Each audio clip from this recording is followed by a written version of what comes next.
1 Peter chapter 2, verse 18. While you're turning there, last time we saw Peter describe another way to silence the criticism from the unsaved toward Christianity, and that's through workplace submission. And that is a requirement for Christians. It's not optional for us. There are ways to get changes that we may want in the workplace, but they aren't how God tells us to get them, and so, which means we may get the change that we want, whether that's a raise or a easier workload or whatever it is, but in the process we lose something for God. We lose a chance to witness to somebody or to influence them with the gospel, and so the key is obedience to God benefits our ability to minister for God. Disobedience will hinder it. And so it doesn't matter what else we gain in the process. If we give up something for God, it's a loss. Satan has somehow won. It's not better for us, and even though it may seem like that in the short term. And so we're going to see some more of this evening. I told you last week I believe this was just too much to cover in one lesson, so I broke it down. So these will be a little smaller than normal. So you can praise the Lord for that or not. But either way, they're going to be a little shorter this evening than normally would be. But 1 Peter chapter 2, verse 18, read down through verse 23. Servants, be subject to your masters with all fear, not only to the good and gentle, but also to the froward. For this is thankworthy, if a man for conscience toward God endure grief, suffering wrongfully. For what glory is it, if when ye be buffeted for your faults, ye shall take it patiently? But if when ye do well and suffer for it, ye take it patiently, this is acceptable with God.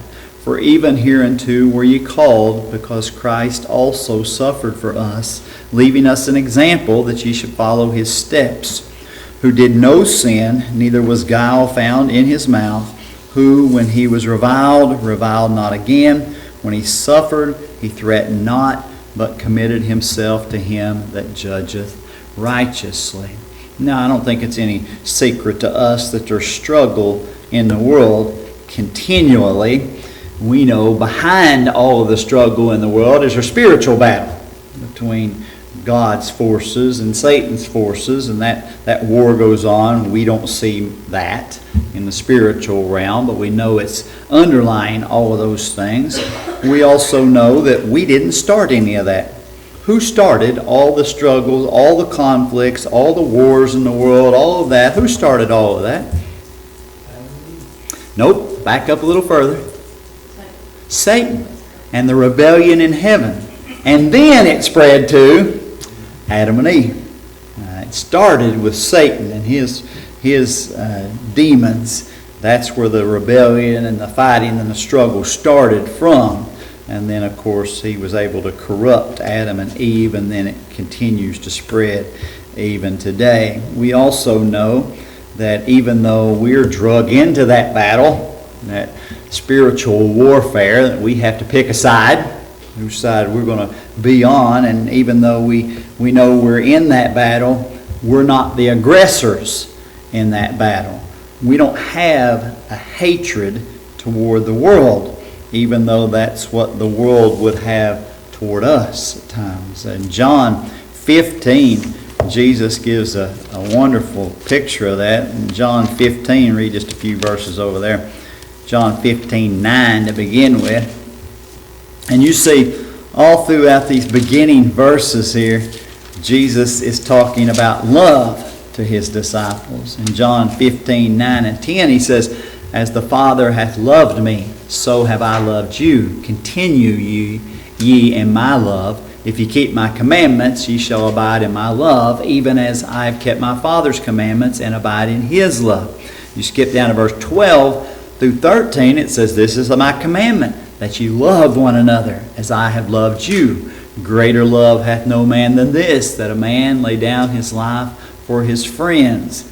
And then in verse 17 again it says, these things I command you, that ye love one another. And so over and over again Jesus is teaching them there, and the command is love, love, love, love, love. And then you get to verse 18. He's pumping them full of the things that we're supposed to be given to the world, which is love. The love that he gave to us. And in verse 18 and 19 he says, if the world, what's that next word? Hate you. If the world hates you, ye know that it hated me before it hated you. If ye were of the world would love his own. But because ye are not of the world, but I have chosen you out of the world, therefore the world hateth you. And so Jesus was giving them that, yes. Over and over again he says, we are to love. That's what we're supposed to give to them. But, he said, expect hatred at times from the world. Expect that in spite of the love that we're offering to them. Yeah, what we teach from God's Word is a threat to the world because it warns about an accountability to God. Every person must stand in judgment before God eventually. And so that's coming. The world isn't really a threat to us. Why not? Well, God's standards, are they higher or lower than the world? They're higher. We should already be living at a higher standard than what the world demands. So whatever the world would demand of us, God demands something better, something higher than that. So the world system isn't a threat to us. It's lower than what we're supposed to already be living. But one of Satan's greatest weapons in those spiritual battles is when he can use our failures. And we do fail from time to time, and Satan can use those failures when we stumble, when we fall into sin, when we do something the wrong way, and then he can say to the world, see, they're just like us. They're not any different. They've not been changed like they're supposed to have been. They're not new at all, and that's one of the weapons that he can use to convince people. And you know, I've heard people say that. Well, if so-and-so's going to heaven, then I know I'm going.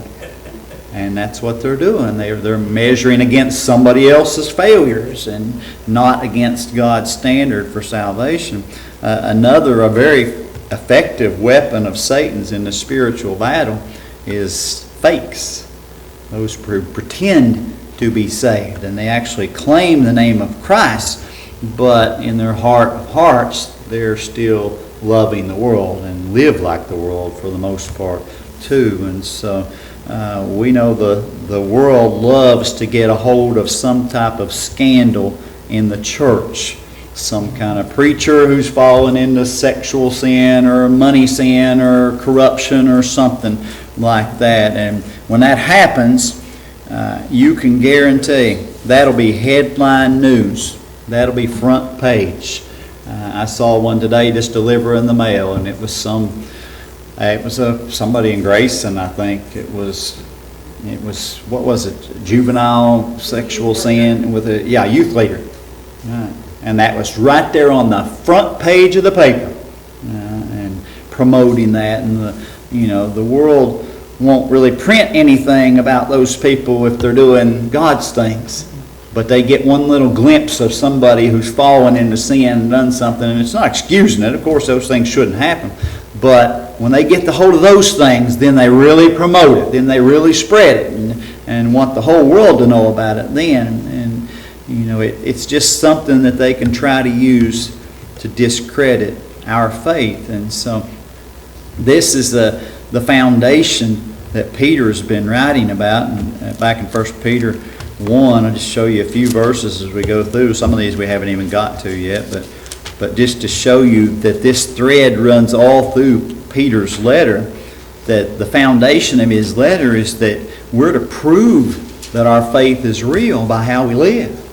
That's important for our ability to be able to share the gospel with other people. Back in 1 Peter 1, verse 7, he says that the trial of your faith be much more precious than of gold that perisheth, though it be tried with fire, might be found unto praise and honor and glory at the appearing of Jesus Christ. And so that's our faith is tried. It has to be proven to be genuine to the world. Down in verse 14 of that same chapter, he says, as obedient children, not fashioning yourselves according to the former lust in your ignorance. And of course we are to be obedient to God, obedient to His Word. Chapter 2, verse 1. Wherefore, laying aside all malice and all guile and hypocrisies and envies and all evil speakings. And he's talking about laying aside the things from our old life, the old man, as Paul described it, taking off the old man, putting on the new man, getting rid of those things.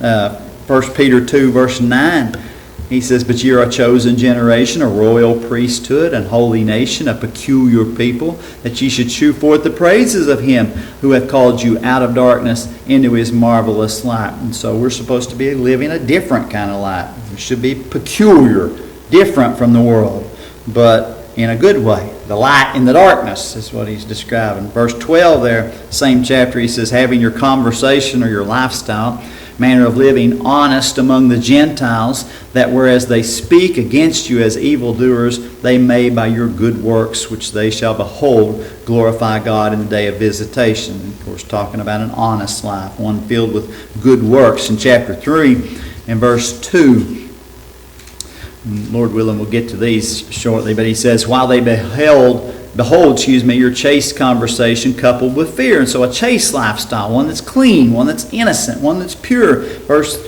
13 of that chapter, and who is he that will harm you if you be followers of that which is good? Following good things, godly things. Chapter 4, verse 15. No, 4 verse 15.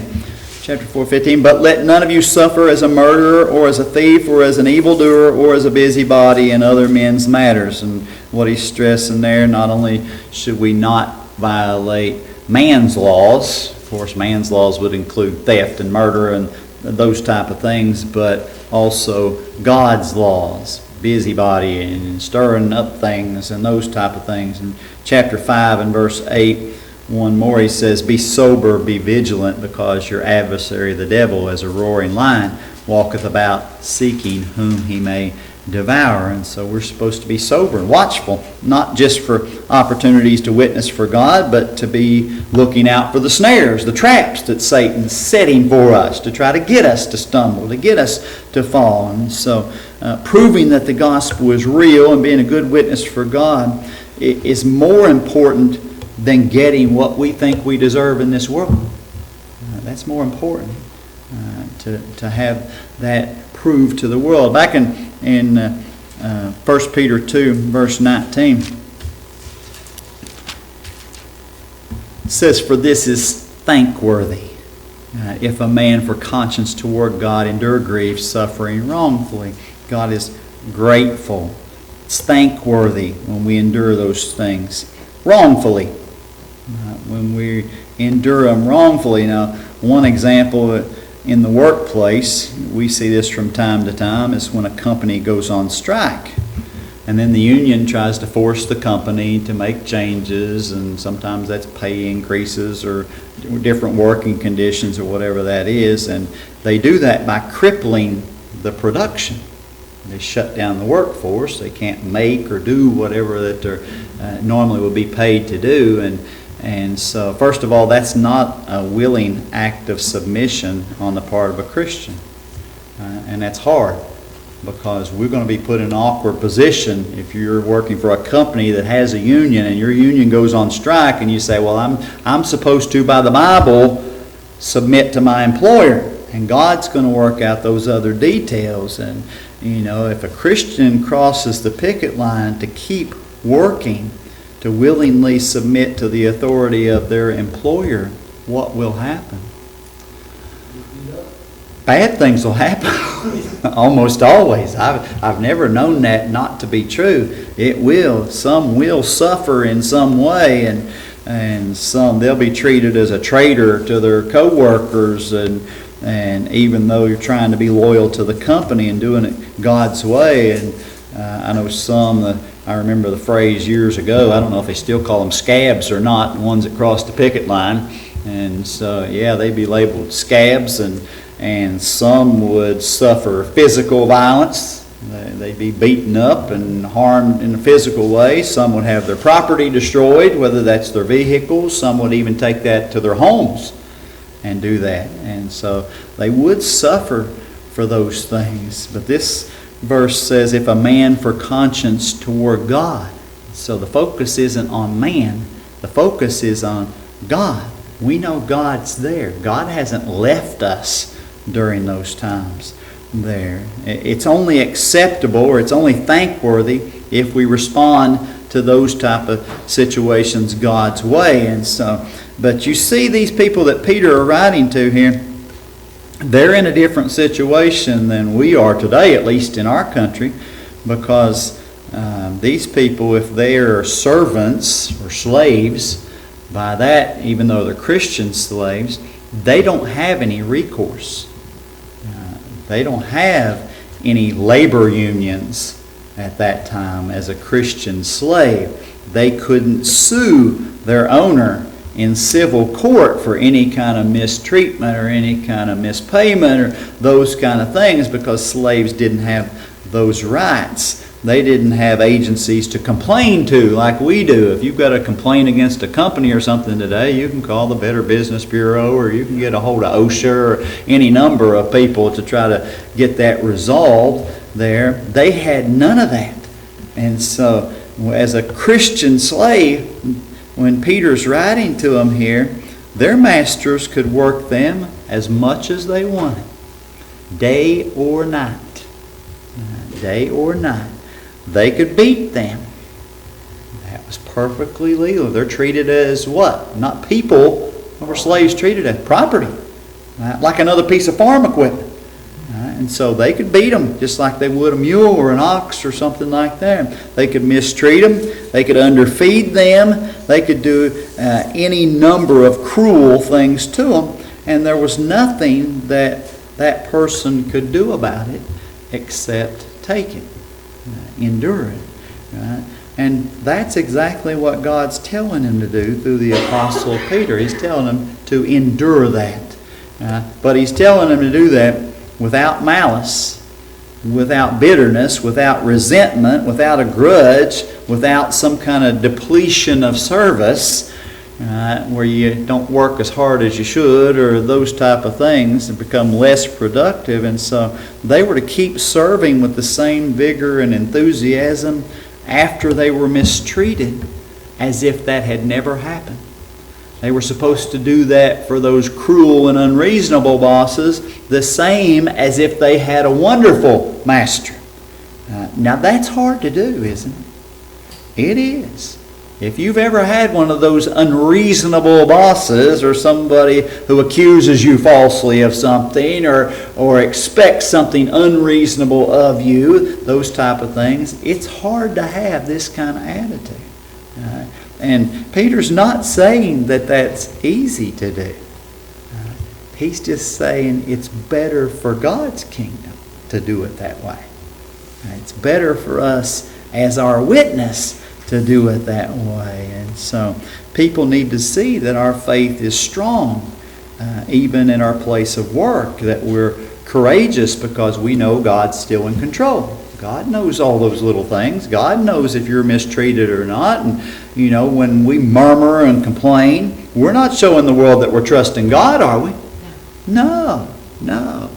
Right? When we fret or worry, or even worse, panic at work, you've probably been guilty of that. At the post office, you come in some days and it ain't too bad. Some days you come in and you say, we're going to do this all in one day. It's a little overwhelming at times. And that every job can be that way. I've heard Josh talk about his job and inventory at the end of the month and that kind of stuff, and it's like, really? I got to do all this by the end of the month? And it is. It's a little overwhelming at things. And at times, Sheila was entertaining him for Dylan's housewarming things, and was it yesterday or the day before? And you say, I'm almost caught up with laundry. It's just It's as fast as the machine will push them through, and she's trying to get caught up on those things. Doesn't matter what the situation is. We can all have those kind of feelings at times, but that fret, that worry, that panic, that's not showing the world that we're trusting God. That's drawing away from that. And so, there are going to be times in any kind of work situation that try our patience, that's times of testing. And what Peter is sharing and Jesus shared the same kind of things. That's supposed to happen. It's supposed to happen that way. We're supposed to have those hard times. We're supposed to have those times where people falsely accuse us. We're supposed to have those times when we're wrongfully treated even though we've done nothing wrong. That's supposed to happen because God allows those things on purpose so we can show the world that our faith's real. That's a chance for us to show that we're different from everybody else, that our God is real. Now, when we complain or panic, what message are we sending to the world? Well, that's the one Satan wants the world to believe, isn't it? Oh, they're just like us. Right? They're just like us. They're no different. Their God's not doing anything different for them. It's that we act the same way when those kind of things happen. And so that's what he's warning against here. Look at verse 20 there again. 1 Peter 2:20, for what glory is it if when ye be buffeted for your faults ye shall take it patiently, but if when ye do well and suffer for it ye take it patiently, this is acceptable with God. Now, he's saying what benefit is it if we do something wrong and we get some kind of harsh treatment and we endure that? Well, we should have to take that. If we've done something wrong and we get some type of ill effects for that in the workplace, that's supposed to happen. It's supposed to happen. We have to take it at that time. I know people that don't. They try to lie about it and say somebody else did it or it wasn't me or something like that. I got to be honest, Lori, if something bad happens at work, my first question is, what day did that happen on? Right? Well, are you sure that was me? And if it's me, I'll own it. But I want to make sure I'm taking the credit where credit's due and those type of things. But sometimes we've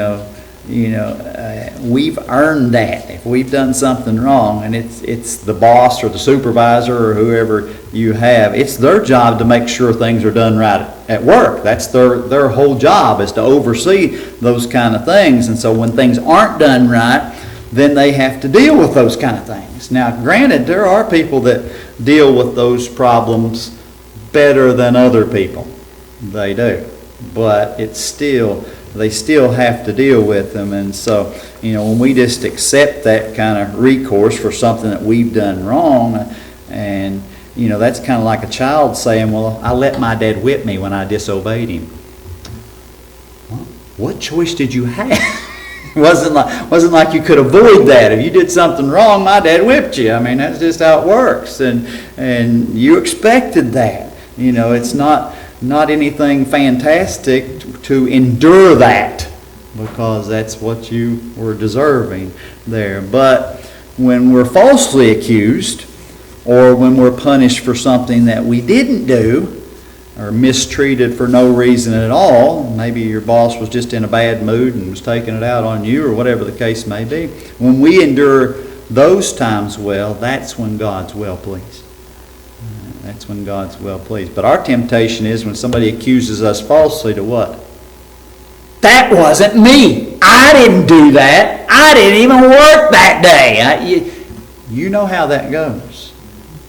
You know how you feel cheated and you were mistreated, and your idea in our natural man is to give that back.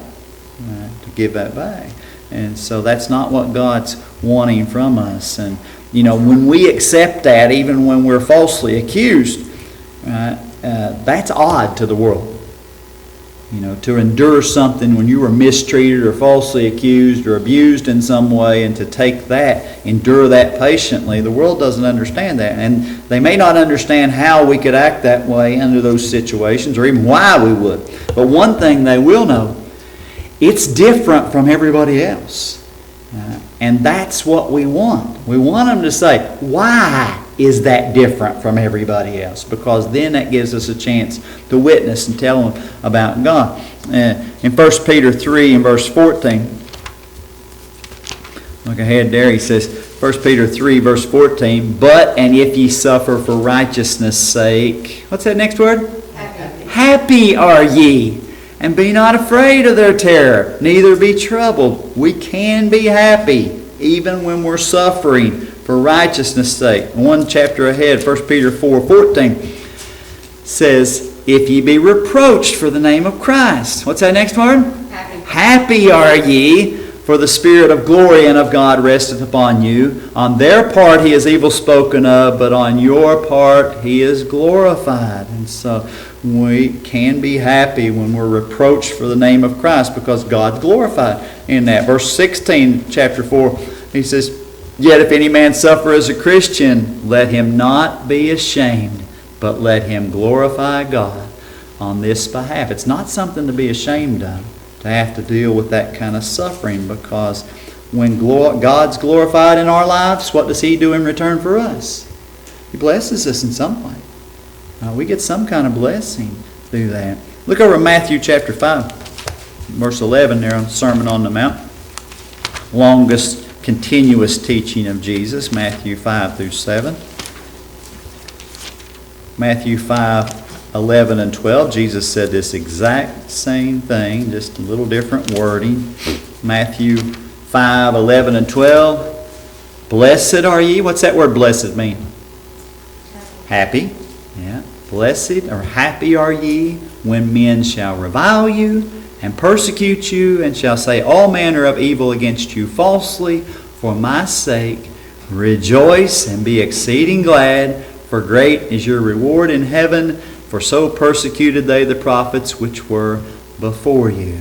Now, not only can God bless us now, not only can we be happy during those times, we're earning eternal rewards at those times also when we respond the way God wants us to. Paul wrote the same thing, 1 Corinthians 4:12. 1 Corinthians 4:12, and labor, working with your own hands, being reviled, we bless. Being persecuted, we suffer it. Reviled means reproached, and so he says we give blessing in return for that. We do something that would make that person happy. They're trying to make us miserable, and we do something to make them happy. When we're persecuted, we just suffer it. We take it. And that's the attitude. Look at 1 Peter 2. Again, verse 21. 1 Peter 2, 21 through 23. Says this, for even hereunto were ye called, because Christ also suffered for us, leaving us an example that ye should follow his steps, who did no sin, neither was guile found in his mouth, who when he was reviled not again. When he suffered, he threatened not, but committed himself to him that judgeth righteously. Now, there at verse 21 it says, for even hereunto were ye called. Now, what does that he mean, called? Well, you got to back all the way back up to verse 9 of chapter 2 to see the call that he's talking about. In 1 Peter 2 and verse 9, he says, but ye are a chosen generation, a royal priesthood, and holy nation, a peculiar people, that ye should shew forth the praises of him who hath called you out of darkness unto his marvelous light. What's the call he's talking about? When God called you to be what? Saved. That's the call of salvation. God, and here in verse 21, he says what? For even hereunto were ye called. God has called us to be saved for this purpose. As soon as we got saved, we became the enemy of the world. We're like the scab that crossed the picket line. We're like the traitor to the country. That's the idea. That's how drastic the change is when we became Christians and departed from the world. 2 Timothy 3 and verse 12. Paul wrote to Timothy, young pastor at this time, Timothy is, and he gets this letter. And he's saying the same thing. Expect it. Just expect it to happen. Expect to suffer. Expect persecution. Expect those things. He says, yea, and all that will live godly in Christ Jesus shall what? Suffer. Suffer persecution. If we are going to do things God's way, if we're going to respond to people the way God wants us to, whether that's at work or whether that's at home, wherever that is, we are going to suffer persecution. Some of that's going to be justified. We're going to earn some of that. We're going to do some things wrong, and we deserve some kind of ill treatment in response. And that's understandable. But some of that we're not going to be. We're going to be innocent in those situations. And we're still going to suffer during that. And Peter's saying it, Jesus says it, Paul says it, they all say the same thing. Suffer it. Endure it. Take it patiently. It's not lash out and defend yourself. When they accused Jesus at his trials, what did he say in return? That's right. What did you say? That was on the cross. Yeah. When they're questioning him at his trials, he says what? Almost nothing. As a lamb before his shearers is dumb, so opened he not his mouth. That was the prophecy. You remember Pilate asked him, answerest thou me nothing? Don't you know how they have the power to what? Take your life. Don't you know I can have you killed here? What did Jesus tell Pilate? Oh, you don't have any power unless God gives it to you. You don't have any power. All authority belongs to God. And so, yeah, he just took that. Those were false accusations that they were making against him. He was enduring that suffering wrongfully. He didn't earn any of that. And of course, we understand that was supposed to happen. That was for our benefit. And the same thing. We're supposed to suffer for Christ's sake. That's for God's benefit. So his kingdom can be advanced. And so if we're going to live God's way, we should expect those things to happen. And we have to learn how to do it right. He says there in the end of that verse, because Christ also suffered for us, leaving us an example. Jesus didn't just suffer and die on the cross to redeem us. That is important, that he suffered and died to redeem us. But he also gave us a pattern how to act toward people who do that to us. And it's important in the workplace. It's important in our homes. It's important wherever we're at. So, any questions or comments this evening?